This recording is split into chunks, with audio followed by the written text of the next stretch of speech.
Welcome to Life Stories.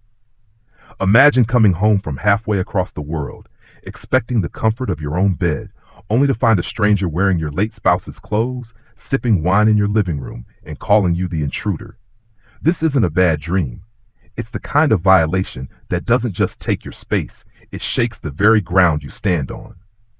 In this story, power, arrogance, and entitlement collide with patience, planning, and an unshakable need for justice. Every move is a calculated step toward a confrontation that will unravel secrets far beyond one stolen home. Stay with me, because the truth behind this suburban nightmare is darker, stranger, and far more personal than anyone could have imagined.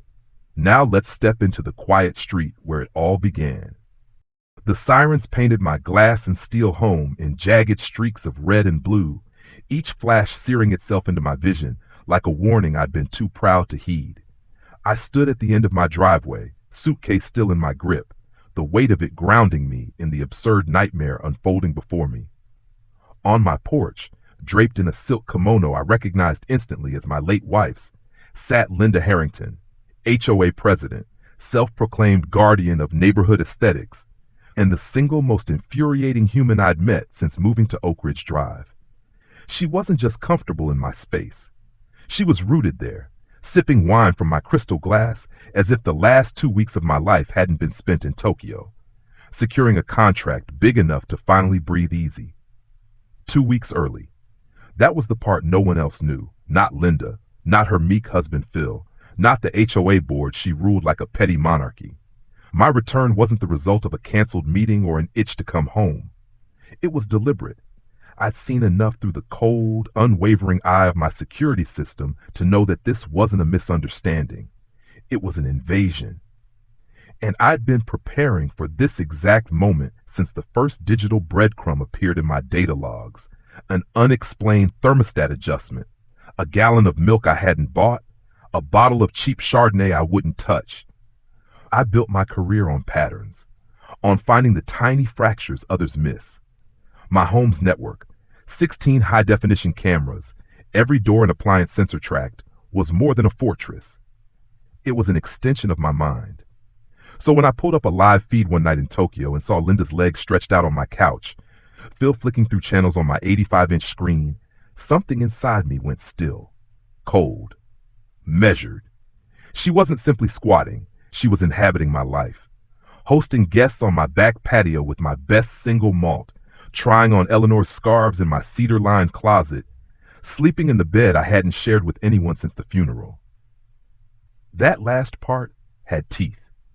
It tore at something raw and unhealed, something I'd been keeping buried beneath work and travel.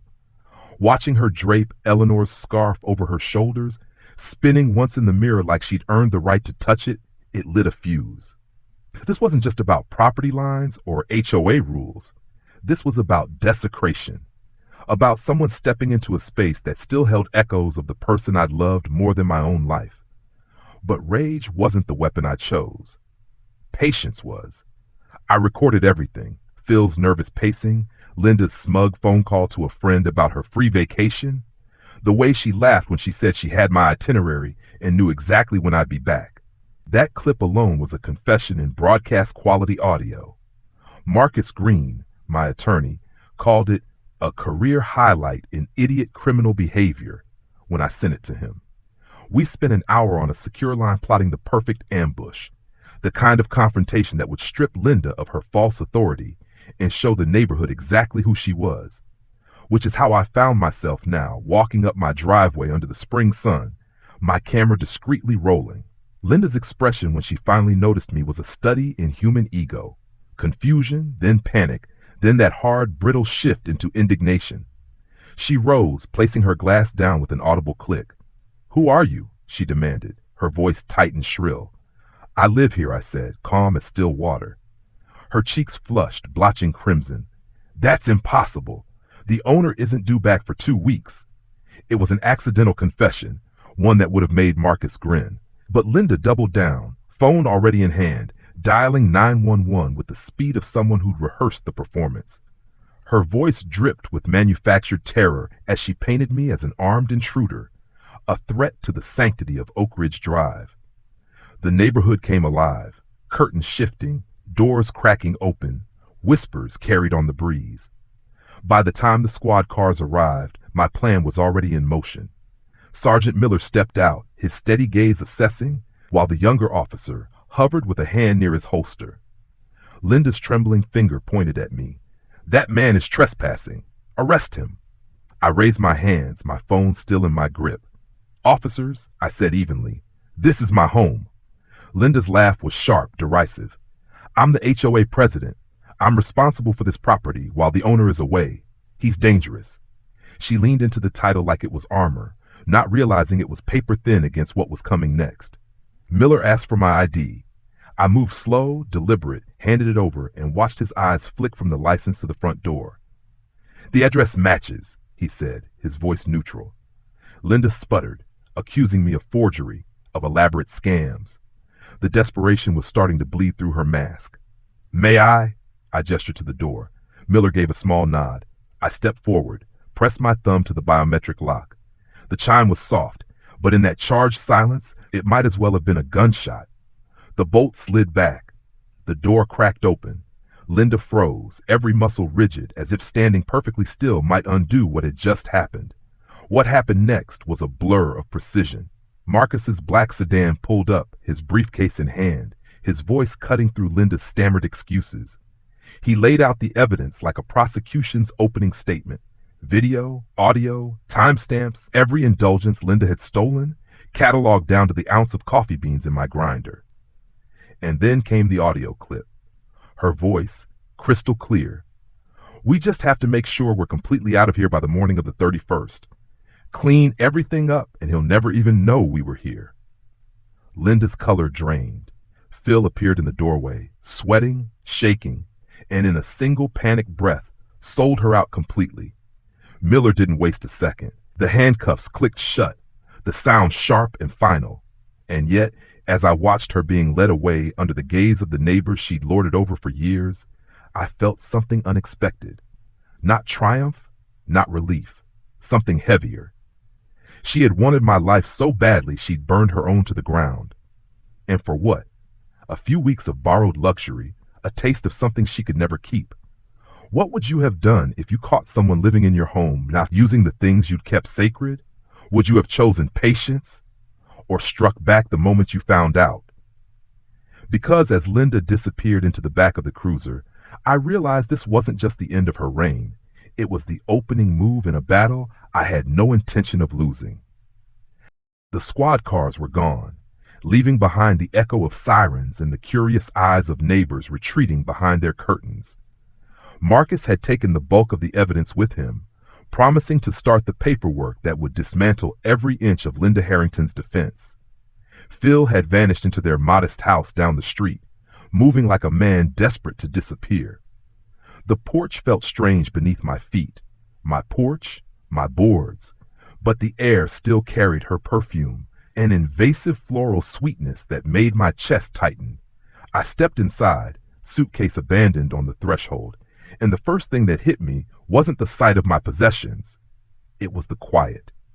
That heavy, unnatural quiet of a place that had been lived in by someone who didn't belong. My eyes moved to the couch where Linda had lounged, legs draped like she owned the air in the room. To the crystal glass on the coffee table, a faint lipstick stain marking where she'd sipped my wine. To the scarf, Eleanor's scarf, folded with care on the arm of the chair, like a relic she'd borrowed from a museum she never had the right to enter. I touched it, half expecting the familiar warmth, but all I felt was a cold rage that sat low in my stomach. For days I told myself this was about property, about rules, about proving a point to a petty tyrant. But standing there, my wife's scent barely clinging to the fabric beneath the trace of someone else's skin, I knew that was a lie. This was personal in a way I hadn't wanted to admit, because admitting it meant acknowledging how easily anger could cross into something darker. In the days that followed, the legal process unfolded with surgical precision. The evidence was overwhelming, Linda's arrogance leaving no room for plausible denial. She was charged with felony trespass and theft, and Marcus had a civil suit ready that would strip away the HOA's power base in a single blow. But the deeper the case went, the more something unexpected began to gnaw at me. Not about Linda, but about Phil. His testimony was the final nail in her coffin, but his eyes when he spoke, they weren't just afraid. They were hollow. Marcus called him a man who finally saw daylight after living in a basement too long, but I wasn't sure it was that simple. Then came the twist I hadn't prepared for. Marcus forwarded me a recorded voicemail left on his office line. It was from Phil. His voice was low, urgent, the kind of tone that made you instinctively lean in. He claimed he had documents, emails, receipts that proved Linda's actions went far beyond my house. She'd used her HOA position to systematically target other homeowners, forcing some into fines so steep they'd been pressured to sell their properties, which were then purchased by a holding company with ties to her brother. It was a property grab, not just petty control, and she'd been doing it for years. "I'll give you everything," Phil said, "but I can't do it here. If she gets wind, I'm done. You have to promise no cops, not yet." The voicemail ended with an address, a diner on the edge of town, midnight. Marcus told me it was too risky, that Phil could be looking for a deal, or worse, setting me up. But I couldn't shake the thought of all the neighbors Linda had quietly bled dry, while the rest of us were too focused on our own battles to notice. That night, I drove out to the diner. The place looked like it hadn't changed since the 70s. Fluorescent lights, vinyl booths, the smell of burnt coffee. Phil sat in the far corner, shoulders hunched, a man who'd spent his life bracing for the next blow. He slid a thick envelope across the table without meeting my eyes. "She kept everything," he said. "She's meticulous. Same way she was with you. There's enough in here to burn her whole empire down." My fingers brushed the edge of the envelope, but I didn't open it. "Why me?" I asked. He gave a bitter half smile. "Because you're the first one who didn't just roll over. You scared her." The waitress poured coffee we didn't touch. Phil's hand shook, just enough to notice. "I'm leaving," he said. "Tonight. She'll come after me if she gets out on bail, and I can't live like that anymore." Then he was gone, leaving me alone with the envelope and a decision that weighed more than I'd anticipated. Because inside those papers wasn't just the key to ending Linda's reign. It was the key to exposing a network of people who'd quietly profited off fear and manipulation. People with influence. People who wouldn't go quietly. And as I sat there, the envelope heavy in my hands, I realized this wasn't just about justice anymore. It was about how far I was willing to go, and whether crossing that line would make me any different from the woman I just watched get cuffed on my lawn. If you were in my place, would you open that envelope and risk pulling apart the lives of everyone connected to it? Or walk away knowing the truth might stay buried? Because when I finally broke the seal and saw the first name on the list, I knew this fight was about to get far more dangerous than I had ever imagined. The envelope felt heavier the closer I came to home, as if the paper inside had absorbed the weight of every life it named. Back in my study, I laid it on the desk, staring at it for a long moment before unfolding the flap. Names, addresses, transactions, cold, precise records. It was more than I'd expected.